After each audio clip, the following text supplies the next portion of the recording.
મંત્રનો પાવર જ એવડો એ. ઋષિ મુનિઓની સત્તા એટલી શ્રેષ્ઠ હતી કે એક આસને બેસે તો એને બ્રહ્માંડ બહાર શું થઈ રહ્યું છે તેની અનુભૂતિ થવા લાગે છે.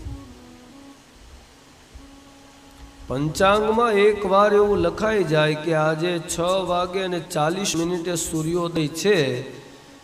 એક વર્ષ હજી ચાલુ ન થયું હોય એ પહેલા આવતા વર્ષના સૂર્યોદયનો સમય પંચાંગમાં નિશ્ચિત થઈ જાય અને એ સૂર્યોદયને કોઈ બદલી શકે?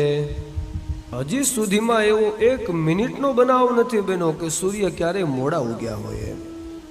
પંચાંગમાં જે સમય છપાય એ જ સમયે સૂર્યોદય થાય. રોજ દિવસ અલગ અલગ રીતે પાછો ગણવામાં આવે. એવું નહીં કે આખું વર્ષ એક જ સમયે સૂર્ય ઉગે.